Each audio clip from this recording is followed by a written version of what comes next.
ઓમ નમઃ સિદ્ધેભ્યઃ. ઓમ નમઃ સિદ્ધેભ્યઃ. ઓમ નમઃ સિદ્ધેભ્યઃ. આત્મ બને પરમાત્મા હો, શાંતિ સારે દેશ में है देशना सर्वोदय, महावीर के संदेश में, महावीर के संदेश में.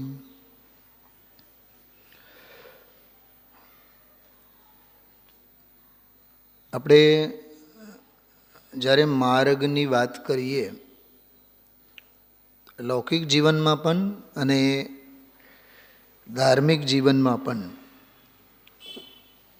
જગતના અભિપ્રાયે લોકમાં જ્યારે આપણે વર્તતા હોઈએ ત્યારે કે આત્મકલ્યાણની ભાવનાથી મોક્ષ માર્ગમાં વર્તતા હોઈએ ત્યારે અટકવાના રસ્તા ઘણા છે.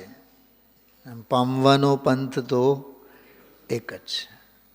એક હોય ત્રણ કાળમાં પરમારથનો પંથ. આ બેસ, આ મૂળ વાત સામે રાખીને જ આપણે હંમેશા જીવન જીવવાનું. સંસ્કૃતમાં એક સરસ સુવિચાર આવે છે, ગુજરાતીમાંય છે, હિન્દીમાં, બધી ભાષાઓમાં છે. સારા કામમાં હંમેશા કેટલા વિઘ્ન? બોલો મમ્મીશ્રી. 100 વિઘ્ન. 100 વિઘ્ન એટલે બહુ સરસ. 100 એ તો ઇંગ્લિશમાં ટ્રાન્સલેશન કરીને બતાવ્યું તમે, પણ 100 વિઘ્ન એટલે 100 એટલે શું? એટલે 100% વિઘ્ન એમ. 1% એમાં તમને અનુકૂળતા ક્યાંય બહારમાં, કેમ કે માર્ગ અંદરનો છે, તો બહાર તો પ્રતિકૂળતા અને વિઘ્ન જ રહેવાના ને, એ અટકવાના જ બધા રસ્તા છે. શુભે ખલુ વિઘ્નાની, એવું સંસ્કૃતમાં આવે.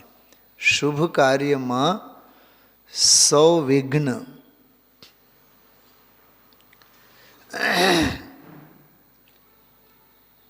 અમારે ત્યાં સ્કૂલમાં ટ્રસ્ટમાં એક આવતીકાલે અને પરમ દિવસે 2 દિવસ સ્પેશિયલ એક ક્વિઝ કોન્ટેસ્ટ પ્રોગ્રામ છે. તો પ્રિન્સિપલ પાસે 2 બુક્સ હતા. મેં કીધું અર્જન્ટ તમે ભૂલ્યા વિના પરમ દિવસે ફોન કરીને કીધું કે કાલે લેતા આવો. હવે લેતા તો આવ્યા, મને યાદ હોવા છતાં મેં પૂછ્યું નહીં, અને એના બેગમાં પડેલ હોવા છતાં એણે મને આપ્યું નહીં. આને કહેવાય નિત્ય નિગોદમાં ત્રિકાળ સ્વભાવ ભાવ હોવા છતાં પણ કામમાં આવે નહીં. તો રાત્રે વળી પાછું 11 વાગે ફોન કરીને કીધું કે બેન તમે ભૂલી ગયા, લઈ આવો. સાહેબ હું લઈને આવી હતી પણ ભૂલી ગઈ. બધું ઈજ તો ભૂલ આપણી અનાદિકાળથી થાય છે. હા, છે બધું પણ દારિદ્ર્યનો અંત નથી. છે બધું પણ ગરીબાઈ અને દારિદ્ર્યનો અંત નથી. બધું હોવા છતાં પણ સાવ નાગા. નાગા ઇન ધ સેન્સ સાવ ખાલી ખમ. શું જાગૃતિબેન? ખરેખર એ ભાવ કર્મ અને અનંતી આકુળતાના સંદર્ભમાં વિચારો ને, બિલકુલ હાચા દિગંબર છીએ આપણે. દિગંબર એટલે સાવ ક્યાંય નથી એમ. બ્રહ્મચારી રવિન્દ્રભાઈ પંડિતજી સાહેબ એક બહુ સરસ વાત કરે છે એમના વ્યાખ્યાનોમાં. આત્મા જ્ઞાન સ્વભાવે છે, જ્ઞાની થવું છે એ એને લાગુ ન પડે. આત્માને જ્ઞાની થવું છે કે જ્ઞાની છે? જ્ઞાની એટલે જ્ઞાન ભાવે સ્વભાવે. સુખી થવું છે કે સુખ સ્વભાવે જ વર્તે છે એમ. શાંતિની મૂર્તિ જ છે. સ્વભાવમાં ક્યાં શાંતિ છે? ખ્યાલમાં આવ્યો? મારે શાંતિ જોઈએ, મારે સમાધાન જોઈએ. હા મિતાઓ ભાઈ, કેટલી વાર આપણે બોલીએ છીએ સમાધાન નથી થતું. અરે તું સમાધાનનો પિંડ છે. સમાધાનનો તું પિંડ છે. માન તો સમાધાન, નહીં માન તો સમસ્યા. ખ્યાલમાં આવ્યું? શિવ શબ્દના સંદર્ભમાં જે બધી વાત આવી ને બહુ માર્મિક વાત હતી. એને એક આખો આમ સમજો ને કે ગરમ મસાલાની જેમ એ પોઈન્ટને બરાબર યાદ રાખવાનો. શિવ શબ્દનો અર્થ પરમાત્મા પ્રકાશમાં બહુ પહેલાંની ટીકામાં એક જગ્યાએ શબ્દ આવેલો, એનો અર્થ એવો કરેલો નિરુપદ્રવ. ઉપદ્રવ વિનાનો જે હોય ને એને શિવ કહેવાય. જોકે એનો શાબ્દિક અર્થ થાય છે કલ્યાણ. તો આત્મા શિવ સ્વરૂપી છે. જો શિવ સ્વરૂપ શિવકાર નમઃ ત્રિયોગ સમારી કે, હા એમાં શિવ સ્વરૂપ શિવકાર તીન ભુવન મેં સાર વીતરાગ વિજ્ઞાનતા. શિવ સ્વરૂપ શિવકાર નમઃ ત્રિયોગ સમાર. દૌલતરામજીને ક્યાંથી કાઢ્યું હોય વિચાર કરો. હવે એ જ દૌલતરામજી છે આ પરમાત્મા પ્રકાશની ટીકા લખનારા. વચનિકા એમણે જ લખી છે. બરોબર જો એના તાર કેવા જોડાય. એટલે છડાલાની પહેલી ઢાળમાં એને પરમાત્મા પ્રકાશનો આખો આત્મા કાઢીને મૂકી દીધો. છડાલા વાંચે ત્યારે પરમાત્મા પ્રકાશ યાદ ના આવે, પરમાત્મા પ્રકાશ વાંચે ત્યારે છડાલા યાદ નહીં આવે. હા, પેઢીએ બેઠો હોય તો વિષય ભોગ યાદ આવે. પાના ફરે પૈસા ઝરે, એ તો બધું એને શું છે, આને શું છે. એક બે પંક્તિ હું પહેલાં ગાઉં છું, સાંભળજો. બહુ સરસ ભજન છે, બહુ જ સરસ ભજન છે. ઘણા લોકો તમે લોકો સાંભળ્યું પણ હોય. जिनवर की वाणी से हमने ये जाना, जिनवर की वाणी से हमने ये जाना, सबसे सरल है शिव पद को पाना. મને તો આજે કમ સે કમ 10 વખત એ ભજન વારંવાર યાદ આવ્યું कि जिनवर की वाणी से हमने ये जाना, क्या जाना? सबसे सरल है शिव पद को पाना. પૈસા કમાવો એ અઘરામાં અઘરું કામ છે, કેમ કે એ બહારનું કામ છે. અંતરાત્માને બહારમાં ક્યાંય પ્રવેશ નથી. એટલે પૈસા ભેગા કરવા કે ધંધો કરવો કે વિષય ભોગવવા એ અઘરામાં અઘરું કામ છે, કેમ કે પારકું કામ છે. શું સમજાણું? ક્લાસમાં કોઈ હોશિયાર વિદ્યાર્થીને પૂછો, ફેલ થઈને બતાવો, બોલો. ફેલ થવું એના માટે અઘરું છે કે નહીં? કેમ કે એ એવો જોરદાર છે, એક વખત વાંચે એટલે બધું જ યાદ રહી જાય. તો એ તો પાસ જ થવાને લાયક છે ને. એ તો પોઈન્ટ સમજાય છે. પેલો ગુજરાતી ભાષામાં વગેરે છે ને કમલેશભાઈ, ગુજરાતી લેંગ્વેજમાં ખાસ કરીને, હિન્દીમાં પણ આવે, એ ગુજરાતી ત્યાં લેંગ્વેજ હું લઉં છું એટલે એ ખ્યાલ છે.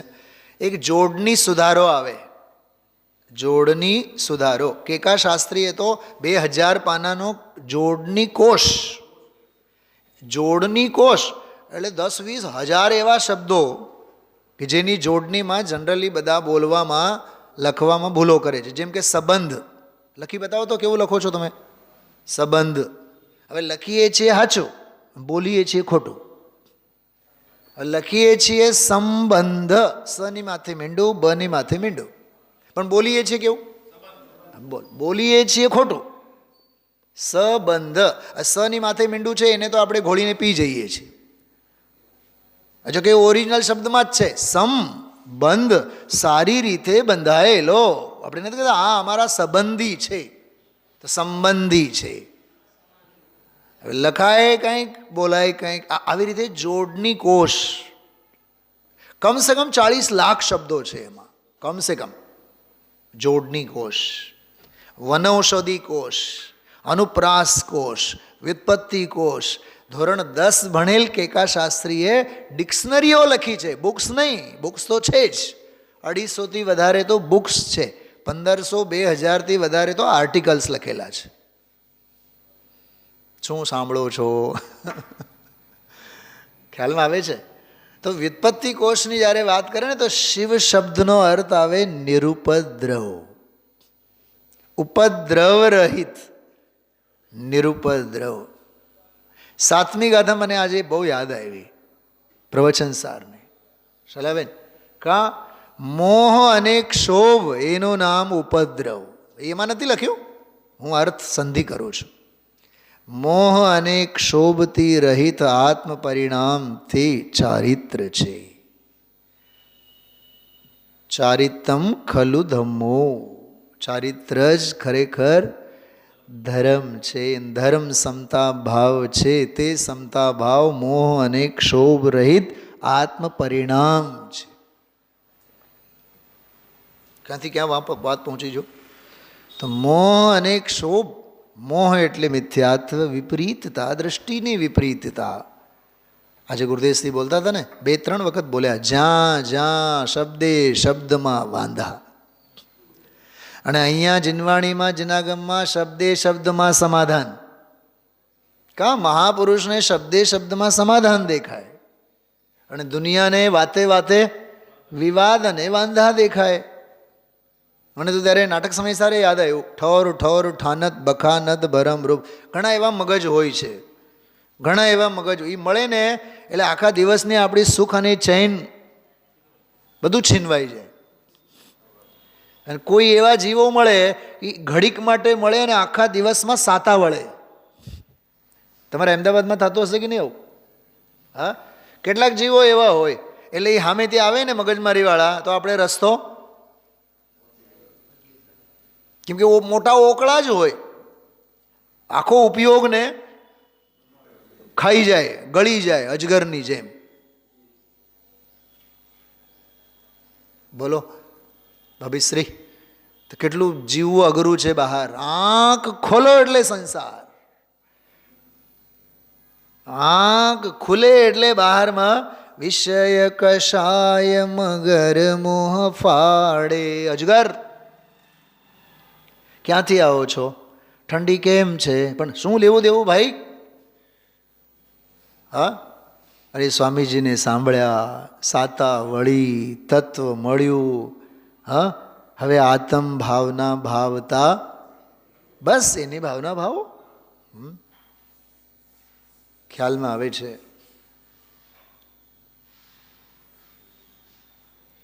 તુલસીદાસ, બનારસીદાસજીના ખાસ મિત્ર, પંડિત બનારસીદાસજીના ખાસ મિત્ર તુલસીદાસ. રામાયણ લખ્યું, બનારસીદાસ પાસે મોકલ્યું. તો બધું વાંચ્યું. બનારસીદાસજીએ કવિતા લખીને મોકલી. તમારા રામ હશે અયોધ્યાના, અમારા રામ તો આત્મ રામ છે. તમારી સીતા તો જાનકી હશે, જનક રાજાની કન્યા. અમારી તો સુમતિ, સમ્યક મતિ, સમ્યક જ્ઞાનની પરિણતિ, એ જ અમારી સીતા છે. ખ્યાલમાં આવે છે? તમારે હશે ઓલો શૂર્પણખાના નાકને કાપનારા લક્ષ્મણ, અમારે તો વ્રત સંયમશીલ એ જ લક્ષ્મણ છે.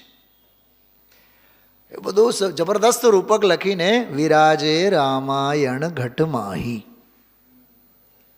મરમી હોય સો મરમ કો જાને, મૂરખ માને નાહી. કેમ કે મૂરખને તો શબ્દે શબ્દે વાંધા જ છે, એને સમજવું જ નથી. જેટલા વાંધા એટલા વાંઢિયા. ખ્યાલમાં આવે છે? અરે સમાધાનને વળગો, વાંધા શું કામ કાઢો? હા, ખ્યાલમાં આવ્યું? એટલે એ તુલસીદાસે એ ભજન તો લખીને મોકલ્યું, પછી એને રામાયણમાં એક બહુ સરસ વાત લખી. જાકો પ્રિય ન રામ વૈદેહી, 100 કરોડ વૈરીશમ, યદ્યપિ માતા પિતા ભાઈ. કે જેને માટે વૈદેહી એટલે સીતા અને રામ પ્રિય નથી, એ ભલે ને મા હોય, બાપ હોય, સગા હોય, સંબંધી હોય, કરોડો વૈરી સમાન છે. એમને છોડો, દૂરથી છોડો. શું કીધું? કંઈક સમજાય છે? મારા માટે રામ અને સીતા વાલા છે, સર્વસ્વ છે. જેના ચિત્તમાં રામ અને સીતા પ્રત્યે ભક્તિ ભાવના નથી, એ ભલે મારી મા હોય, બાપ હોય, ગમે તે હોય, પણ એ મારા માટે કોણ છે? કરોડ વૈરી સમ. આનું નામ છે ઈષ્ટ દેવતા પ્રત્યેની આસ્થા. પોઈન્ટ સમજાય છે? હા, મારા માટે રામ સીતા સર્વસ્વ છે. અને જે રામ સીતાને ન માને, એ મારા મા બાપ હોય તોય કોણ છે? વૈરી છે, કરોડો વૈરી સમાન છે. જદ્યપી પરમ સ્નેહી, ગમે તેટલા સ્નેહી સ્વજન હોય, સ્વધર્મી એ સાધર્મી, અધર્મી એ વિધર્મી. 4 શબ્દો યાદ રાખજો. ફરીથી બોલું છું, બોલીએ મમ્મીશ્રી વસ્ત્રાપુર, બોલો. સ્વધર્મી એ સાધર્મી, અધર્મી એ વિધર્મી. હૈદરાબાદ. હા, શું ભરતભાઈ પકડાય છે? ફરીથી બોલું, સ્વધર્મી તે સાધર્મી, અધર્મી એ વિધર્મી. આ તો હજી પ્રાથમિક સવિકલ્પ જ્ઞાનમાં એટલો નિર્ણય કરવો જોશે, કરવો પડશે. અને આ નિર્ણય વિના તો ગાડી આગળ જ નહીં જાય. એટલે શિવ શબ્દનો અર્થ નિરુપદ્રવ, મોહ રાગ દ્વેષ રહિત આત્મ પરિણામ. કેમ કે રાગ અને દ્વેષ જ તો ઉપદ્રવ છે ને. રાગ દ્વેષ રહિત પરિણતિ તો નિરુપદ્રવ પરિણતિ છે. તમે વિચાર કરો, આમ મગજમાં રાગ દ્વેષના બધા સંકલ્પ વિકલ્પો ચાલ્યા રાખે, મગજ કેટલું અશાંત થઈ જાય છે. અને જેટલું નિર્વિચારપણું એટલું નિર્ભારપણું. જેટલું ઓછું વિચારો એટલે વિચારહીનતા, નિર્વિચારપણું આવે. તત્વ વિચારની વાત તો જુદી છે, પણ સંકલ્પ વિકલ્પ સંસાર શરીર ભોગ અંગેના જેટલા વિચાર કરો એટલા કીચડ કાદવ. પણ એ સંકલ્પ વિકલ્પોથી જેટલો એનો ભારો ઓછો થાય, તમે જો ઉપયોગ કેટલો શાંત થાય, પરિણતિ કેટલી ગંભીર બને, કેટલી વિશુદ્ધિ અંદરમાં પેલો માટલામાં કે હોય ને ટીપામાં પાણી, ઢોળાયેલું પાણી હોય. તમે જો કેવું બધું ઢોળ કેવું દેખાતું હોય છે. અને એમાં કતક ફળ નાખો તો ઢોળ કેવું ધીમે ધીમે શાંત થઈ જાય છે, તળિયે જઈને બેસે. બનારસીદાસજી તો નાટક સમયસારમાં ભેદ જ્ઞાનને કતક ફળ સાથે સરખાવ્યા. અને કોઈ પાત્ર જીવ ભેદ જ્ઞાનરૂપી કતક ફળ વડે સંકલ્પ વિકલ્પોના ઢોળને અંદરમાં બેસાડીને પોતાની નિર્મળતાને સ્પર્શવાના પ્રયત્નો કરે છે. મને તો એટલું સમજાય છે કમલેશભાઈ, શાસ્ત્રનો સ્વાધ્યાય જે કરે એને સમાધાન જ મળે, સમસ્યા એના જીવનમાં રહે જ નહીં. તો આજે ભક્તિની વાત, જો કે ગઈકાલે પણ વાત આવી, રત્નત્રય ભક્તિ તે ભવ્ય જીવ. હા, ભવ્ય જીવનો લક્ષણ જ એ છે કે જે રત્નત્રયની ભક્તિ કરે. ગઈકાલ રાત્રે જ આપણે 4 બોલ લીધા હતા, અરહંતની ભક્તિ, આચાર્યની ભક્તિ. દરેકમાં ભક્તિ ભક્તિ ભક્તિ ભક્તિ શબ્દ વાપરેલ છે. ભોગવવાની વૃત્તિ એનું નામ ભક્તિ. વિષય ભોગવવાની વાત નહીં. ભુક્તપનું, ભોગવવાપનું. તો ભોગવવામાં વારંવાર નિરંતરતા છે ને, વારંવાર. જેમ કે આ ગરમ કપડાં છે, તો શિયાળામાં હંમેશા આપણને પહેરી રાખવાના ભાવ થાય. તો એ ભોગવટો એનું નામ ભક્તિ. ભુજ ધાતુથી બનેલો શબ્દ છે. ભુજ ભોજનના અર્થમાં, ભુજ ખાવાના અર્થમાં, આરોગવાના અર્થમાં, ભોગોપભોગ કરવાના અર્થમાં. અનુદિનમ શબ્દ આવ્યો ને આજે, નિરંતર, અનુદિન, પ્રતિદિન.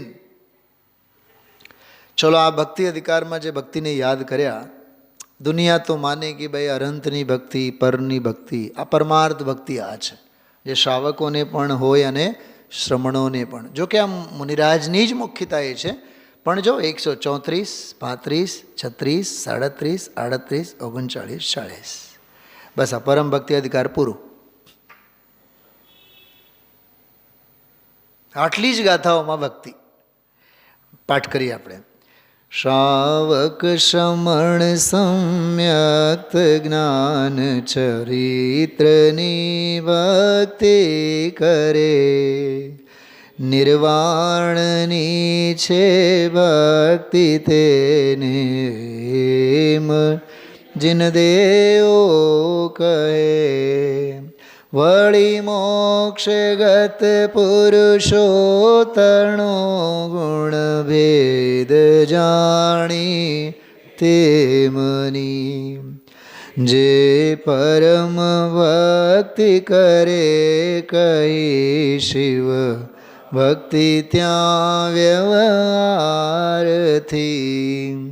શિવ પંથ સ્થાપે આત્મને, નિર્વાણની ભક્તિ કરે.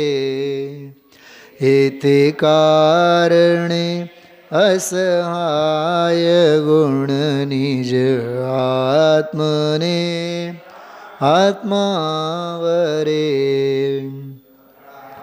રાગાદિના પરિહારમાં જે સાધુ જોડે આત્મને, છે યોગ ભક્તિ તે અને કઈ રીત સંભવ અન્યને.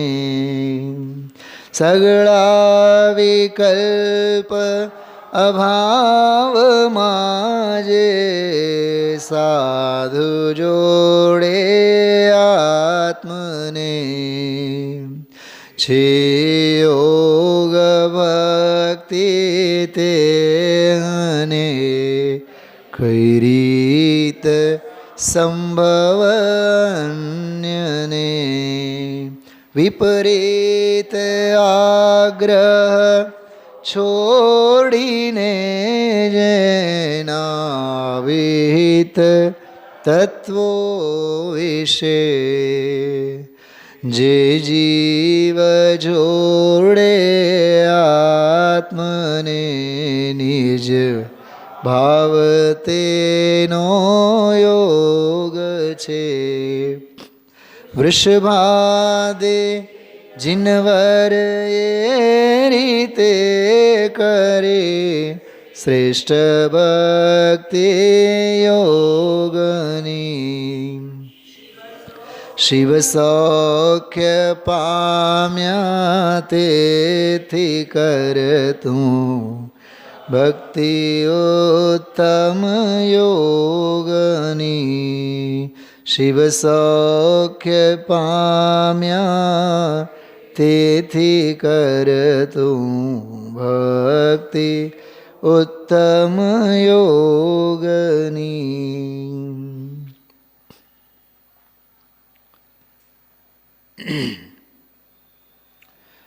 જો આમાં શબ્દ આવ્યો 137મી ગાથામાં યોગ ભક્તિ, પહેલી ગાથામાં શબ્દ આવ્યો નિર્વાણ ભક્તિ, છે આ સિદ્ધ ભક્તિ, ખરેખર તો છે આ આત્મભક્તિ.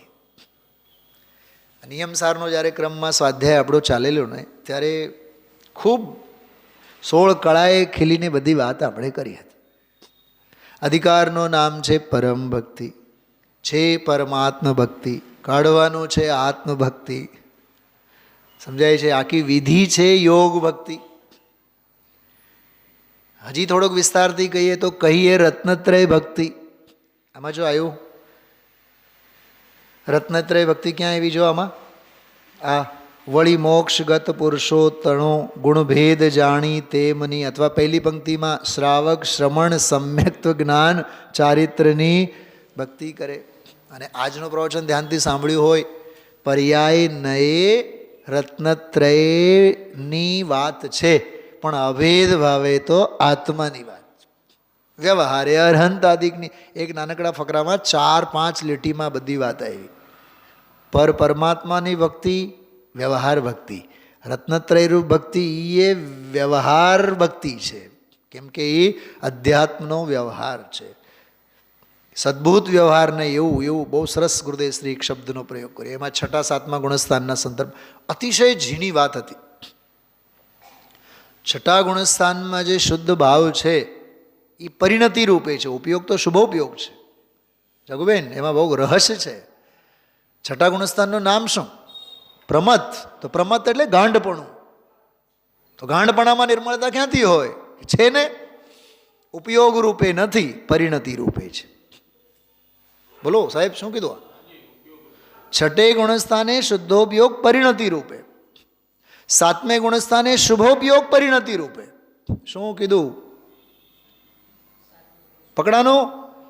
6 ગુણસ્થાને શુદ્ધોપયોગ પરિણતિ રૂપે, 7મે ગુણસ્થાને શુભોપયોગ પરિણતિ રૂપે, 7મે ગુણસ્થાને શુદ્ધોપયોગ ઉપયોગ રૂપે, 6 ગુણસ્થાને શુભોપયોગ ઉપયોગ રૂપે. કેટલો ફેર છે બેઉ? અરે 6 ગુણસ્થાન શુભોપયોગ વાળો છે કે નહીં? ઉપયોગ કયો છે? કયા ઉપયોગ કયા ભાવે પરિણમે છે 6 ગુણસ્થાનમાં? બોલો. અરે વિદેહ ક્ષેત્રે ઉપડે છે કે નહીં?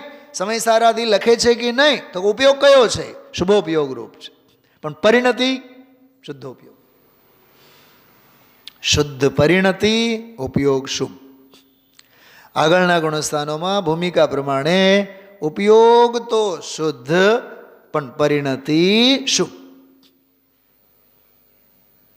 આ બધી અંદર કોણ ગુણસ્થાન અને કોણ આ 2, 4, 6, 10, 20 વર્ષ જ્યાં સુધી આ ભણે નહીં, વાંચે નહીં, સાંભળે નહીં, કાંઈ આમાં ટપો નહીં પડે. પણ એમાં એક નવી વાત ગુરુદેવશ્રી બહુ જોરદાર કરી કે 6 ગુણસ્થાને જે શુદ્ધ ભાવ છે એને કારણે આગળનો 7મો છે. એવી રીતે વાત કરી. 6 ગુણસ્થાનને લીધે 7મો છે એમ નહીં. કારણ કાર્ય પણ તમારે કરવું હોય તો ઓલો શુદ્ધ ભાવવાળું કારણ પણ લો. એ ઉપચારથી પર્યાય વચ્ચે. બાકી તો પર્યાય પોતાનું જન્મક્ષણ લઈને આવે છે. સિદ્ધપણું જે થાય ક્ષપક શ્રેણી હતી માટે નહીં, શુદ્ધોપયોગ હતો માટે શ્રેણી આવી માટે નહીં, શુભ ભાવ હતો માટે શુદ્ધોપયોગ આવ્યો માટે નહીં, શ્રાવક હતા માટે શ્રમણપણું આવ્યું એવું નહીં, 6 હતો માટે 7મો આવ્યો. જો અરસ પરસમાં નોખા સૌના, હાઉના, વહુના.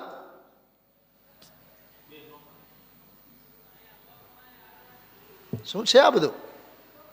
અને જાગુબેન, અહીંયા આપણે લઈને બેઠા હોય, હું દુકાન ચલાવું છું એટલે જ પૈસા રળે છે. તારામાં ક્યાં અકલ છે પૈસા કમાવવાની? બોલો. નોકરોને ઠપકો આપે, દીકરાને તો હજી પાઠ ભણાવ્યા જ રાખે. દીકરો થયો હોય 80 વર્ષનો, પોતે જવાની તૈયારી હોય તોય. કેમ કે એની કર્તૃત્વની જે કર્મધારા છે ને એ સંસ્કારો એના ઢીલા નથી થતા. ખ્યાલમાં આવ્યું? એક વખત અકર્તા સિદ્ધાંત અંગે વિચારીને તો જુઓ, વિચારીને જુઓ, રોમમાં જ્ઞાતાપણું પ્રગટ થાય.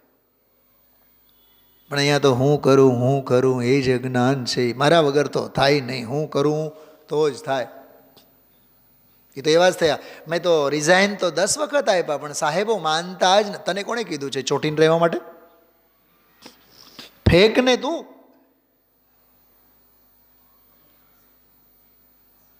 ખ્યાલમાં આવે છે? છોડવું છે નહીં, ડોળ કરવો છે. એ ધર્મનો દંભ છે, બીજું કાંઈ નહીં. તો આજનું જે પ્રવચન છે 8 ગાથાઓ છે. અભેદ રત્નત્રય સંબંધીની 8 ગાથાઓ છે. ખ્યાલમાં આવ્યું? વ્યાખ્યાન જ્યારે પૂરું થયું ને ત્યારે એક દર્શસાર કરીને, દર્શન સાર ગ્રંથ છે, એમાંનું એક ગાથા છે. કોટેશન આવ્યું કેવળ, જવાબ તો કાલે આવશે, કે ભાવ પરમાણુ અને દ્રવ્ય પરમાણુ. તો એમાં એનો ખુલાસો આવશે. ત્યાં ભાવ પરમાણુ એટલે પૂતગલને નહીં લેવાનું, ભાવ પરમાણુ એટલે ભાવોની સૂક્ષ્મતા લેવાની. એ ખુલાસો આવશે, કાલે આવશે.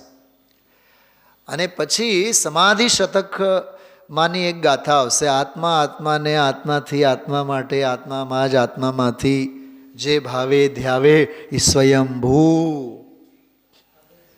એક વળી 16મી ગાથા પ્રવચનસારની સ્વયંભૂ એ નહીં, હા, અહીંયા એની વાત નથી. અહીંયા આ સ્વયંભૂવાળી ગાથા જુદી છે, આ સમાધિ શતકવાળી ગાથા છે. સ્વાધીનતાના સંદર્ભમાં, સ્વ આત્મધ્યાનના સંદર્ભમાં એ આ ગાથા છે. પણ હવે ષટકારકો માટેની આ આખી વાત બહુ માર્મિક રીતે છે.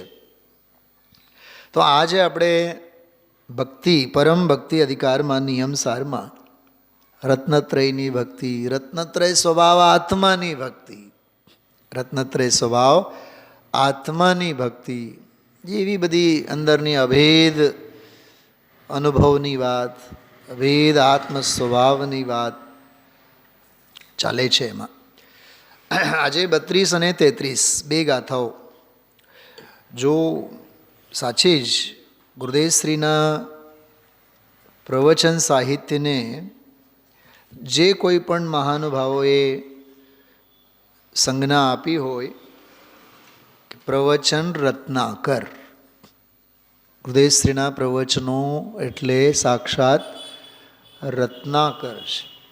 રત્નાકર એટલે દરિયો થાય, ખરેખર દરિયો છે.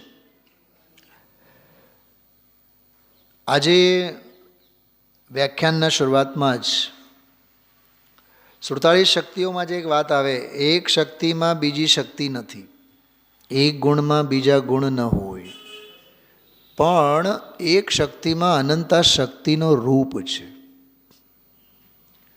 તો એ શક્તિના રૂપવાળો પ્રકરણ બહુ માર્મિક રીતે આજે આવ્યું. એમાંય દ્રવ્યત્વ ગુણને લીધે જે પરિણમનની વ્યાખ્યા આવે, ચમનભાઈ પંડિતજીનું નામે લીધું એમાં, અને 2-3 બધા ખાસ વિદ્વાનોનું નામ લીધું, જે તે કાળે કક્ષાઓ લેતા, ષટકારક, સામાન્ય ગુણો આ બધું ભણાવતા. એટલે જો શ્રવણ પરંપરામાં જે સ્થાન ગણધરોનું છે ને, એ સ્થાન સોનગઢના શિષ્ય વર્ગોમાં ગુરુદેવશ્રીનું છે. શું કીધું મેં? કંઈક ઉતાવળમાં બોલી ગયો, બહુ માર્મિક વાત કહી ગયો. નીતાબેન સમજાણું શું કીધું? જો સંઘમાં સાધકો હોય એમને કોણ બનાવે? ઉપાધ્યાય. ઉપાધ્યાયને માર્ગદર્શન કોણ આપે? આચાર્ય. અને આચાર્યોને માર્ગદર્શન કોણ આપે? ગણધર આપે કે નહીં? એમ ચમનભાઈ પંડિતજી અને કૈલાસચંદજી આ લોકો બધા કક્ષાઓ ભણાવે, ઉદ્ભટ વિદ્વાનો, સમજો કે આચાર્યના સ્થાને છે.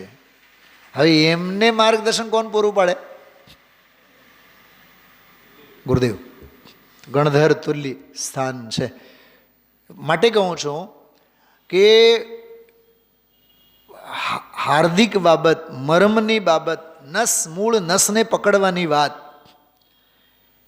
ક્યાંક એવું ન થાય શ્રોતાગણ હોય જ નહીં ને, દ્રવ્યત્વ ગુણ વિના તો પરિણમન થાય જ નહીં ને. કેમ કે દ્રવ્યત્વ ગુણની પરિભાષા કેમ ભણી ગયા હોય કે જે શક્તિને કારણે, બોલો તો ખરા, જે શક્તિને કારણે દ્રવ્ય નિરંતર પરિણમનશીલ હોય. દ્રવતો આવ્યો છે, દ્રવે છે, દ્રવતો રહેશે. અદુ ધ્રુવત, દ્રવતી, દ્રવિષ્યતિ. આલાપ પદ્ધતિમાંની આ વ્યાખ્યા છે આચાર્ય દેવસેન. એ જૈન સિદ્ધાંત પ્રવેશિકાની મૂળ વ્યાખ્યા નથી. કે ગોપાલદાસજી બરિયાજી ક્યાંક ઘરની વ્યાખ્યા નથી લખી. જાગુબેન, આપણી સમજ છે ને બહુ ટૂંકી છે. કાલે મેં કીધું હતું ને કે મુલ્લા કી દોડ કહાં તક? મસ્જિદ તક. જૈન સિદ્ધાંત પ્રવેશિકામાં નહીં, જૈન સિદ્ધાંત પ્રવેશિકામાં નથી લખ્યું. મૂળ દર્શનસાર આલાપ પદ્ધતિમાં લખ્યું છે આચાર્ય દેવસેન. ઓહો હો હો, પંડિતજી તો આમને કેમ ખબર પડે? તો વાંચો, અભ્યાસ કરો. બહુ ટૂંકી સમજ છે આપણે. હા, ખ્યાલમાં તો આચાર્ય દેવસેન આલાપ પદ્ધતિમાં લખે છે અદુદ્રુવત, દ્રવતો આવ્યો છે, દ્રવતી, દ્રવે છે, દ્રવિષ્યતિ. ત્રિકાળવર્તી એનું દ્રવ્યત્વ કીધું. અને વાત એવી કરી કે જે શક્તિના કારણે દ્રવ્ય નિરંતર દ્રવણશીલ, દ્રવતો રહે, માટે એને દ્રવ્યત્વ ગુણ કહેવામાં આવે. હવે આજે જે ગુરુદેવશ્રી એમાંથી અધ્યાત્મ કાઢ્યું એ ગજબનું હતું. એ તો કહેવાય છે અભેદ અપેક્ષા કે દ્રવ્યત્વ શક્તિને કારણે પરિણમે છે. બાકી પરિણમે છે એ એને લીધે પરિણમે છે, કેમ કે એનામાં દ્રવ્યત્વ ગુણનું રૂપ છે. હવે નથી આ 47 શક્તિઓમાં ક્યાંય કોઈ વિષય, બોલો રૂપવાળો તો છે, પણ આ જ્યાં ત્યાં આવી રીતે સિદ્ધાંતોમાં એક સિદ્ધાંતમાં બીજા સિદ્ધાંતનું અનુસંધાન મેળવીને આ છે વિચક્ષણતા. એટલે જ બેનશ્રીએ કીધું છે કે પૂજ્ય ગુરુદેવશ્રીનું જે જ્ઞાન છે એ ક્ષાયિકનું જોડરૂપ જ્ઞાન છે. ક્ષાયિકવાળું, જોડરૂપ ક્ષાયિકવાળું છે. એટલે એમાંથી બધું નવનાવીન્ય તર્કો, ન્યાયો, સમજણ ખૂટે જ નહીં, ખૂટે જ નહીં, ખૂટે જ નહીં.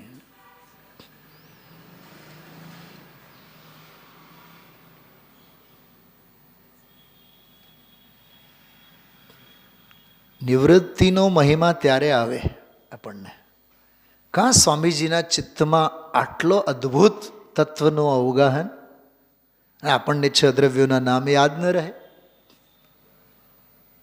વિચાર આવે છે થોડું.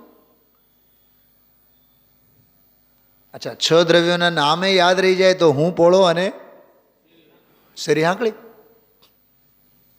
અહીંયા તો ખૂટે નહીં, અખૂટ દરિયો ઉછળતો હોય. એટલે સિદ્ધાંતને મલાવવાની આખી રીત કેવી? જાકે અવગાહન તે શુદ્ધ હોય પ્રાણ. સાક્ષાત જુઓ ને, સાક્ષાત.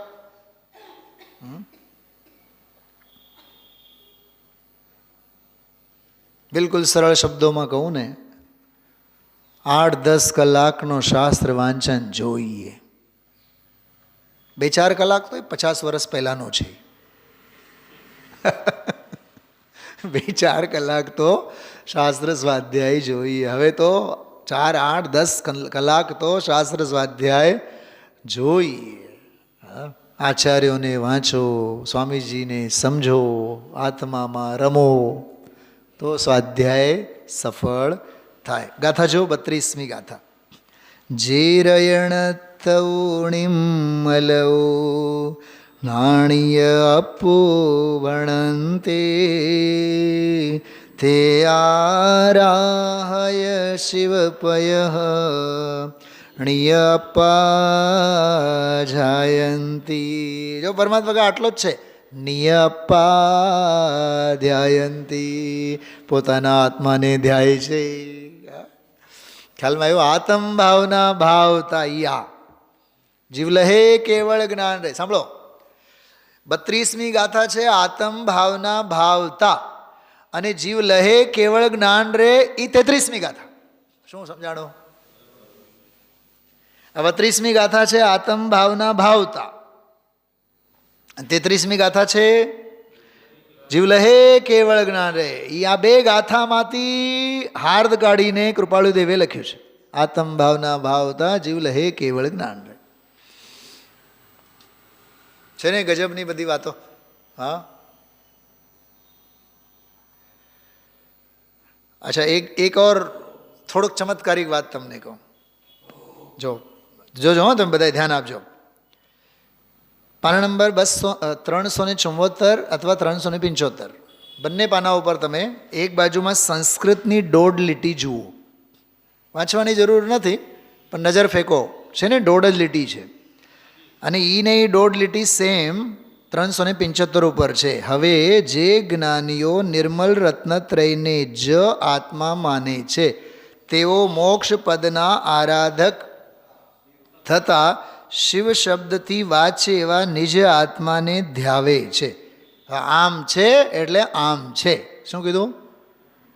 આમ છે એટલે આમ છે. સરવાળો આમાં આપી દીધો. ઓકે, હવે 1.5 લીટીનો વાક્ય છે. ગાથા ઉપર અને ટીકા ઉપર તો ગુરુદેવશ્રી 16 કળાએ ખીલી ઉઠશે પછી, પણ પાના નંબર 376, 77, 78 અને 79 આ 4-5 પાનામાં કેવળ 1.5 લીટી ઉપર જ મનોમંથન કર્યું છે.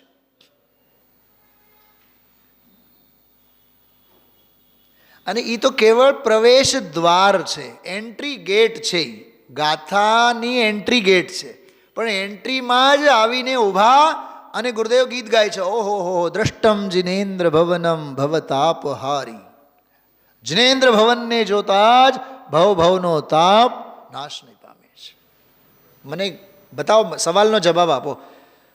આપણે તો અડધી કલાકમાં તો આખું ગ્રંથ વાંચી જઈએ. ઉત્થાનિકા તો ક્યાંય એમાં ચિત્ત ચોટતું જ નથી. જગુબેન, આ સ્વાધ્યાય કરવાની રીત છે. હવે બીજી વાત કહું તમને, જો એ જે 1.5 લીટીમાં જે એક વાક્ય છે ને, ગુરુદેવશ્રી 5 વખત બોલી ગયા છે. 5 વખત. એને કોઈ સભાની ચિંતા નથી, કોઈક શેઠ સાહેબને શું રિપીટેશન લાગશે, લાગે તો લાગે, એની ઘરે અજ્ઞાનીની મસ્તી આવી હોય. કમલેશભાઈ, આપણે ગઈકાલ રાત્રિના સ્વાધ્યાયમાં કોઈની ચિંતા કરી? તમારી ચિંતા મેં કરી. સાહેબ, છેલ્લા 5-6 શ્લોકો બાકી છે, પૂરું કરો. પૂરું કરવા માટે આ છે જ નહીં, આ તો વાગોળવા માટે છે. કોઈ બાળકને પૂછો, મોઢામાં નાખેલ ચોકલેટ ચ્વિંગમ તમે જે વાગોળો છો ને, બતાવો કઈ ધન્ય ઘડીએ એ પેટમાં જાય કે ખૂટે? ચ્વિંગમ ચાવતા હોય ને, એ તો 12 ભાવના એની. તો એક વિષય ભોગોની બાબતમાં વાગોળવું, એ વાગોળવાથી જ તમે ધન્યતા અનુભવો છો. તો આ તત્વમાં તો વાગોળવાનું જ તો કામ છે. 5 વખત મેં જોયું, કેલ્ક્યુલેશન કરીને જોયું, ગણતરી કરીને જોઈ મેં. જો પાના નંબર 376, આગે જો જ્ઞાની નિર્મલ રત્નત્રય કો ही आत्म स्वरूप मानते हैं. બીજી વાર નીચે જો, જ્ઞાની નિર્મલ રત્નત્રય કો ही. ત્રીજી વાર વળી પાછું નીચે, નિર્મલ રત્નત્રય કો ही. વળી પાછું ચોથી વાર જો, પાના નંબર 377, જ્ઞાની નિર્મલ રત્નત્રય કો ही. બરાબર. અને વળી પાછું 5મી વાર જો નીચે 378માં પાને, જ્ઞાની નિર્મલ રત્નત્રય કો ही. 6ઠી વાર જો 379 ઉપર, નિર્મલ રત્નત્રય કો ही. આ શું છે? આ છે ગુરુદેવશ્રીનું હાર્દ. આ ગુરુદેવશ્રીની આ મસ્તી છે. અસ્તિ કી મસ્તી મેં તું મસ્ત હો જા, આતમ કે રંગ મેં ऐसा તો રંગ જા. ખ્યાલમાં આવ્યો? ખૂટે નહીં. ઘણી વાર તો વિચાર આવે, આત્મા શબ્દ અને આત્મા શબ્દના ભાવો સાંભળવા હોય અને સમજવા હોય તો ગુરુદેવશ્રી પાસેથી. એવું લાગે આત્મા શબ્દ એમના જ મોઢે, એમના જ મુખે દીપી ઉઠે. પૂજબેનશ્રીએ કીધું છે ને, અમે જો આત્મા શબ્દે બોલતા શીખ્યા છીએ તો ગુરુદેવશ્રી પાસેથી. આ મસ્તી તમે જુઓ. તો એક તો એ વાત. જો આ પાના નંબર 377માં તમે જુઓ, 77માં પાને ઓલી ગજબની વાત, દ્રવ્યત્વની, વસ્તુત્વની, બધી જે રૂપની વાત બહુ અદ્ભુત ચર્ચા એમાં આવી. સવારમાં એક પ્રશ્ન થયો હતો હમણાં કે આ દ્રવ્યત્વ ગુણને લઈને દ્રવે છે, એને બધા ગુણો, એ દ્રવ્યત્વ ગુણ તો બીજા ગુણોમાં નિમિત્ત છે. જ્ઞાનમાં પણ દ્રવ્યત્વ ગુણનું સ્વરૂપ છે, રૂપ. જમનભાઈ, એ વસ્તુ એવી છે કે ગુણમાં અનંત ગુણનું સ્વરૂપ રૂપ છે. શીખવાડવામાં તો એમ આવે, એટલી ભાષા કે દ્રવ્યત્વ ગુણને લઈને આત્મા દ્રવે છે, પરિણમે છે, ભાષા આવે છે ને એમાં. શીખવાડવામાં એમ આવે, શીખે બધા, પણ શીખવાનું શું? ખ્યાલમાં આવ્યો? શીખવાનું શું? એ આ સમજવાનું શું? ષટકારકને શીખવે છે ને એમાં દ્રવ્યત્વ ગુણને લઈને દ્રવે છે. એ તો દ્રવ્યત્વ ગુણની અસ્થિતા સામાન્ય ગુણ તરીકે બીજા ગુણોથી ભિન્ન છે એમ બતાવવા. બાકી જ્ઞાન દર્શન આનંદ આદિ જે છે એ પરિણમે છે, એ પોતાના સ્વરૂપથી પરિણમે છે. આગળ બોલો. દ્રવ્યત્વ ગુણને લઈને નહીં. અને આ વાત કેવી છે? હવે આ ઝીણી વાત તો નહીં સમજાય, કેમ કે અનુભવ પ્રધાન છે ને, એટલે ઝીણી વાત છે. અનુભવે સમજાય તે ઝીણી, ઉપયોગે સમજાય સ્થૂળ. અંજાગુબેન, આજકાલના પંચમકાળના શ્રોતા, જે પંડિતજીનું પ્રવચન સમજાય નહીં એ સૂક્ષ્મ. હા, ફલાણા પંડિતજીનું તો બધું અમારા માથા પરથી જાય છે, બહુ ઝીણું ઝીણું લે છે. એટલે તારી ખોપડીમાં નહીં ઘૂસે એટલે સૂક્ષ્મ, એવું નથી. અનુભવે જે કળાય એનું નામ સૂક્ષ્મ, અને જે ઉપયોગે સમજાઈ જાય, કળાઈ જાય એ સ્થૂળ. સ્થૂળ અને સૂક્ષ્મની વાત છે. ઇન્દ્રિય ગોચર ઈ સ્થૂળ અને અતિન્દ્રિય ગોચર ઈ સૂક્ષ્મ, એમ લો. હજી કહું છું, વચન ગોચર ઈ સ્થૂળ અને અનુભવ ગોચર ઈ સૂક્ષ્મ. ફરીથી રિપીટ નહીં કરો, હા બધું આગળ વધીએ આપણે. ભાભી એમ કહેશે, ઉતાવળ નહીં કરો, મને લખવા દો, લખતા રહો તમે, અમે તો બોલતા જશું. હા ભાભી સમજાય છે? વચન ગોચર એ સ્થૂળ છે અને અનુભવ ગોચર એ સૂક્ષ્મ છે. હજી એક શબ્દ હજી યાદ આવ્યો છે. અનાત્મ ગોચર ઈ સ્થૂળ અને આત્મ ગોચર ઈ સૂક્ષ્મ. થોડુંક આ બહુ આકરું છે. હા, આકરું છે. અનાત્મ ગોચર શબ્દ મેં વાપર્યું છે. કમલેશભાઈ પકડાય છે વાત? અનાત્મા એટલે જડ, અનાત્મા એટલે પર. બહિરાત્મપણું છે એ બધું. રાગ, રાગ જડ છે એમાં એવું ને.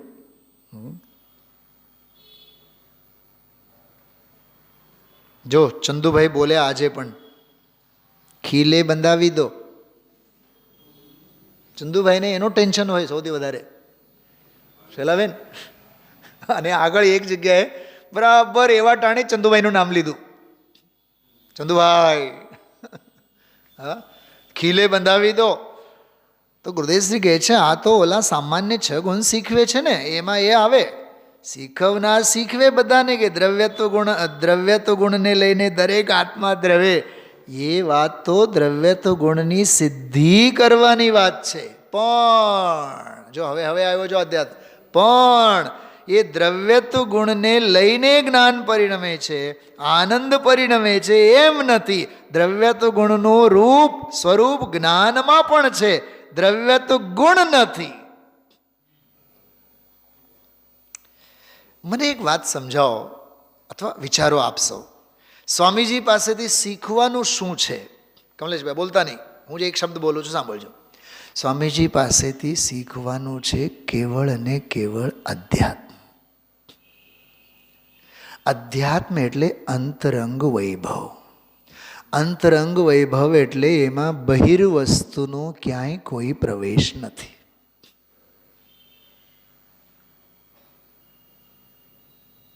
એ મહાલે છે અંતરંગમાં. આપણે નિહાળો અને આપણે પણ પોતાનામાં લીન થાવ અને મહાલો પોતાના પરમાર્થમાં.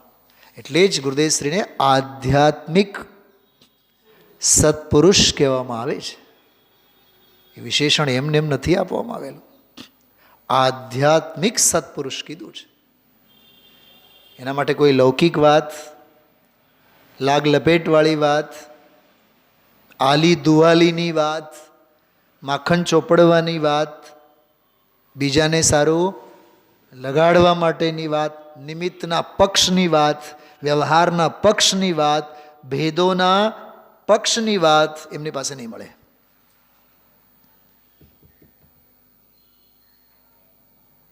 ખ્યાલમાં એવું?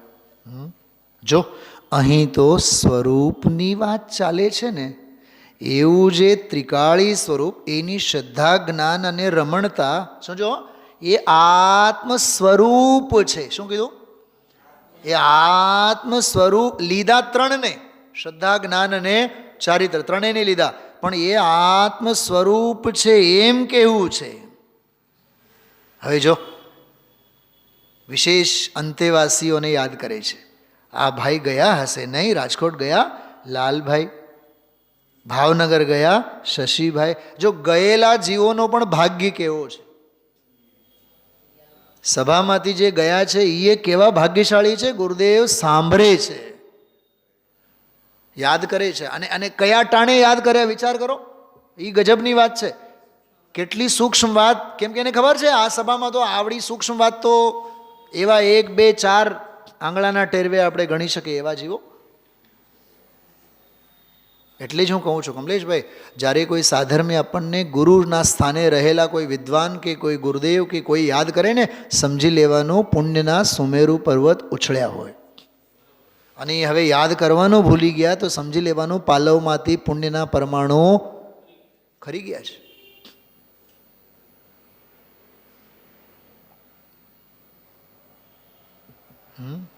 હા, બહુ બહુ અહોભાગ્યની વાત છે આ. લાલચંદભાઈ, ચંદુભાઈ, શશીભાઈ, આ છે ને આ જે ગ્રંથ છે ને, લાલુભાઈ અને શશીભાઈના ભાગે જાય છે. આભારી, એમને આભારી જાય છે. બહુ મહેનત કરી છે. જ્ઞાનગોષ્ઠી બેઉ જણાએ ઓરિજિનલ ગ્રંથ, ઓરિજિનલ સંકલન, એમને એને વિષય વસ્તુ વાઇઝ બરાબર વહેંચણી કરવી, 10-12 બધા અધિકારોમાં એમનું વર્ગીકરણ કરવું, લખવું.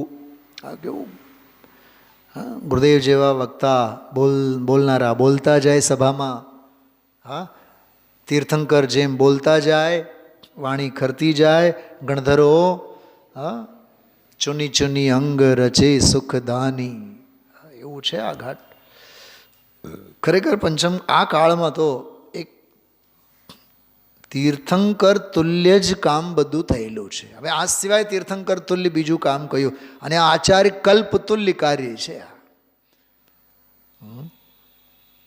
બહુ મહિમા આવે, વિચારીએ ને તો એ આમ આપણને આમ એટલો આમ અંદરમાં આમ ઉલ્લાસ આવે. કઈ પદ્ધતિ સાથે આપણે જોડાયેલા છીએ, કઈ પરંપરા સાથે જોડાયેલા છીએ, કયો માર્ગ આપણા હાથમાં આવેલો છે.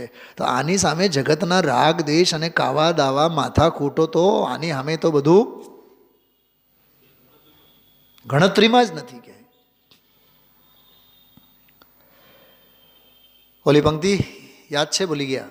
जिनवर की वाणी से हमने ये जाना, सबसे सरल है शिव पद को पाना. સૌથી સરળ કોઈ કામ છે તો કલ્યાણ મૂર્તિ, કલ્યાણના માર્ગે રહેવાનું એ છે. શિવ પદ કો પાના. જો લાલભાઈ રાજકોટ ગયા, ભાવનગર ગયા, શશીભાઈ આવ્યા હતા, સમજાણું કાંઈ રત્નત્રય સ્વરૂપ એ પરિણમન. જો જો જો બહુ ઝીણી વાત છે બહેનો, તમે ત્રણેય જણા રત્નત્રય સાંભળો બહુ ધ્યાનથી. શું કહે છે? રત્નત્રય સ્વરૂપ એ પરિણમન. શબ્દ તરફ ધ્યાન આપજો. એ પરિણમન.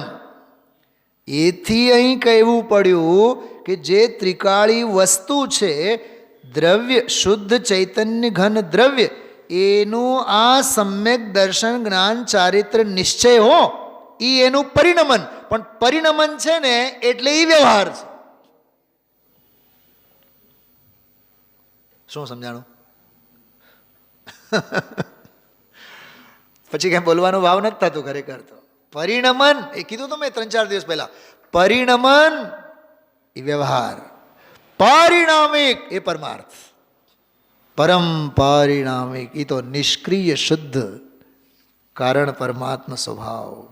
જો નીચે જો સમજણ, જો કેવું આમ બાળકને સમજાવતા હોય, વ્યવહાર રત્નત્રય હોય છે. છઠ્ઠે ગુણસ્થાને પણ મહાવ્રત, દેવશાસ્ત્ર, ગુરુની શ્રદ્ધા, શાસ્ત્રનું જ્ઞાન, એ બધો વ્યવહાર છે. જો હોય છે અને એનાથી પમાય છે એ પણ કહેવામાં આવે છે. એ તો વ્યવહારથી. ખરેખર તો આજના પ્રવચનમાં કમસે કમ ગુરુદેવશ્રી 6 વખત બોલ્યા છે ખરેખર તો. ખરેખર તો જબરદસ્ત બેલેન્સ બેસાડીને વાત કરી છે.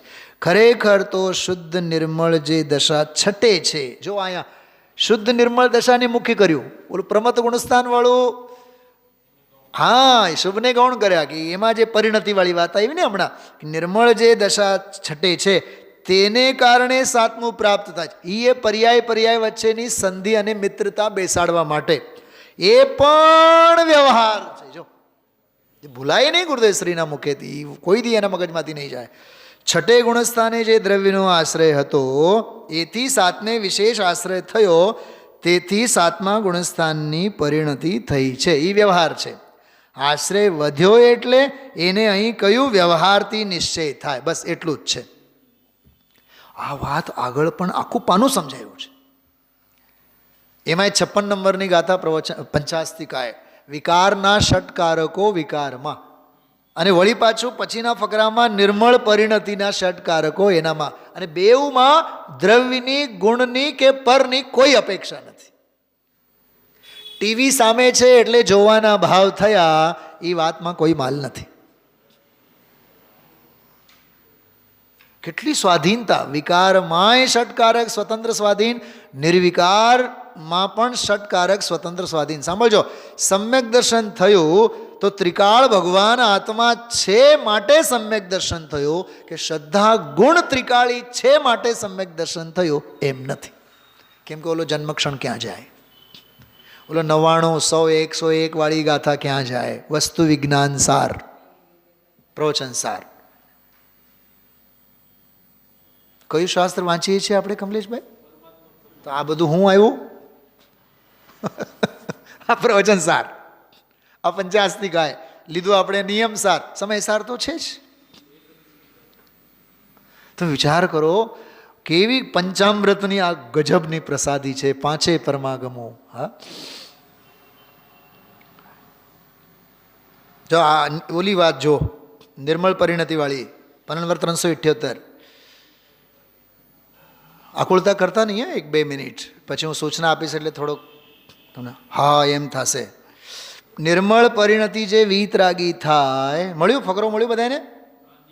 મળ્યું બધાને? જો નિર્મળ પરિણતિ જે, ભાભી નિર્મળ પરિણતિ એટલે મોક્ષ માર્ગ, બરાબર, સાધક દશા. નિર્મળ પરિણતિ જે વીતરાગી થાય તેને વ્યવહાર કારણ કહેવું, એ તો વ્યવહારનું વચન, નિમિત્તનું જ્ઞાન કરાવે છે. જેને નિર્મળ પરિણતિ થઈ, જે ગુણસ્થાને યોગ્ય તે વર્તમાન પરિણમન, તે નિર્મળના ષટકારકથી પોતે પરિણમે છે. સમ્યક દર્શન જ્ઞાન ચારિત્ર જ્યાં રત્નત્રય કયા, તે પરિણતિ પોતાથી ષટકારકે પરિણમે છે.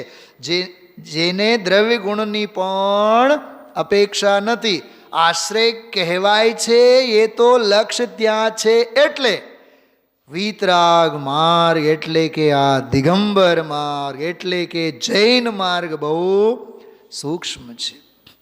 નીચેનો ફકરો પણ વાંચું છું. જો કોઈનો આધાર નથી. મારી સાથે બધાએ વાંચો. નિર્મળ પર્યાયને નિર્મળ પર્યાયનો આધાર, નિર્મળ પર્યાયને શુદ્ધ દ્રવ્ય ગુણનો પણ આધાર નહીં. એને એમ કહેવું કે વ્યવહારના વિકલ્પથી નિશ્ચય થાય, એ તો નિમિત્તનો જ્ઞાન કરાયું છે. વ્યવહાર નહીંથી નિમિત્ત અને ભેદ હતો કોણ, એનું જ્ઞાન કરાયું છે. કઠન કરવું બહુ, શાસ્ત્રના લખેલા ભાવમાંથી પાછા ભાવ કઈ અપેક્ષા છે એ કાઢવા બહુ કઠન. એક પ્રશ્ન પૂછું બધાને, આ વાક્યમાં ભાવ શબ્દ 2 વખત આવ્યા. ભાભી ધ્યાન જાય છે? આ વાક્યમાં ભાવ શબ્દ કેટલી વખત આવ્યા? 2 વખત.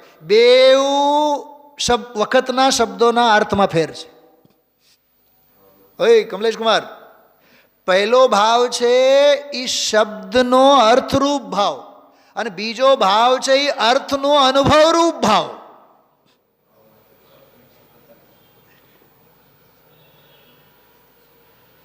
શું સમજાય છે? શબ્દો વાંચે પોપટ થાય, અર્થ સમજે પંડિત થાય, ભાવાર્થ સમજે ભગવાન થાય. શું સમજાણું? આ શબ્દાર્થનો અર્થ જુદો અને અર્થનો પરમાર્થ ભાવાર્થ જુદો. એટલે આ કેટલું ગજબનું વાક્ય છે. શાસ્ત્રના લખેલા ભાવમાંથી પાછા ભાવ કઈ અપેક્ષા, એ કાઢવા બહુ કઠણ. કેમ કે અનુભવ વિના એ નીકળે નહીં. આવું ઘણું બધું ગુરુદેવશ્રીના પ્રવચનોમાં અદ્ભુત આવે છે. પુરુષાર્થ સિદ્ધિપાઈની પણ વાત કરી આજે. હા, થોડુંક આ એક વાત જો, 380 આપણે બહુ ફૂલીએ છીએ વાતમાં. 380 નંબરના પાને નીચે સેવા અને અસેવાની વાત કરી છે. નીચે સાવજો, કુટુંબની સેવા તો કરવી પડે ને. હા, દીકરીની સેવા તો કરવી પડે ને. અને વળી પાછો અમદાવાદ ઉતાવળે જઈને દીકરાની સેવા કરવી. દીકરાના પછી સંતાનો તો દાદી વિના તો રહી ન શકે. અહીંયા જો ગુરુદેવ શું કહે છે, કોણ સેવા કરતો હતો? એ તો કહ્યું હતું આત્માની સેવા. એ કહ્યું હતું ને કાલે, આત્મા આનંદનો નાથ, એની સેવા કરવી એ સેવા. પરની, આગળ બોલો, ભગવાનની સેવા કરવી એ પણ એક શુભ ભાવ છે. એ આત્માની શું છે? બોલો, શું બોલ્યા ગુરુદેવ? ભૂલ થઈ ગઈ કેમ બહુ મોટી? અરે ભગવાનની સેવા એ અસેવા છે, આત્માની સેવા એ આ સેવા છે. ઓલી અસેવા અને આ સેવા. જો હોય ગુણસ્થાનમાં પૂર્ણ વિતરાગ ન હોય ત્યારે હોય છે. શેના માટે? અશુભથી બચવા. અશુદ્ધ સ્થાનથી વંચનાર્થમ, આ પંચાસ્તિકાની ભાષા છે. અશુભ રાગ વંચનાર્થમ. શુભ ભાવ આવે, મુનિને આવે, સંકિતિને આવે, પૂજા ભક્તિ દયા દાન ભાવ હોય, પણ એની મર્યાદા રાગની છે. ચલો, બાકી તો કેટલું કેવું, શું કેવું. 382 મળે તો જુઓ ઝડપથી. વચ્ચે ખરેખર તો નિર્વિકલ્પ પરિણતિ છે, એ આગળ વધીને શુદ્ધ વધે છે. એમ કરીને એમાં એક વાક્ય ગુરુદેવશ્રી બોલ્યા, આવું સંપ્રદાયના માણસ સાંભળે તો એવું લાગે, ચમનભાઈ માર્ગ બહુ આવો છે, અનંતકાળથી રખડી મર્યો. ભાઈ તને શ્રદ્ધા આત્માની કરવી એની ખબર નથી. પ્રથમમાં પ્રથમ ભગવાન આત્માની શ્રદ્ધા કરવી. મળ્યું વાક્ય બધાને? પ્રથમમાં પ્રથમ તો ભગવાન આત્માની શ્રદ્ધા કરવી. તો શ્રદ્ધા ક્યારે થાય? કે આત્મા છે એ જ્ઞાનમાં જણાય ત્યારે એની પ્રતીતિ થાય. આવું તો ઘણું બધું આગળ સરવાળો આ તે ઘણું બધું છે. સમય થઈ ગયો છે ઘણો. હું વિરામ લઉં છું. ઓમ નમઃ સિદ્ધેભ્ય.